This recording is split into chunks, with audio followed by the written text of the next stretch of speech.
আমাদের মা বোনরা আছেন এখানে, আপনাদেরকে বলছি, আপনারা আপনাদের স্বামীদেরকে, বাবাদেরকে, সন্তানদেরকে উৎসাহ দিবেন।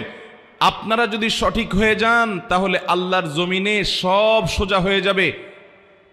আপনারা যদি আপনাদের সন্তানদেরকে বলেন, বাবারা হালাল উপার্জন করে নিয়ে আসবা, প্রয়োজনে ডাল ভাত খেয়ে বেঁচে থাকবো, গোশ মাছ খাবো না, কিন্তু হালাল উপার্জন করবা বাবা।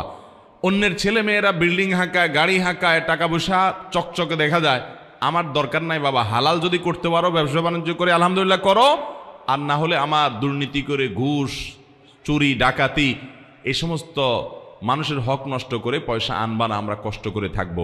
এইটা যদি আপনি করতে পারেন, আপনি ভালো মুসলমান হতে পারবেন। এটা খুব কঠিন কাজ, কিন্তু নামাজ পড়াও সোজা, ইমান রাখাও সোজা, রোজা রাখাও সোজা, পর্দা করাও সোজা, কোরআন তেলাওয়াত করাও সোজা, ওয়াজ শোনাও সহজ। এ যুগের সবচেয়ে কঠিন কাজ হলো আমার উপার্জনটা সব টন টন করে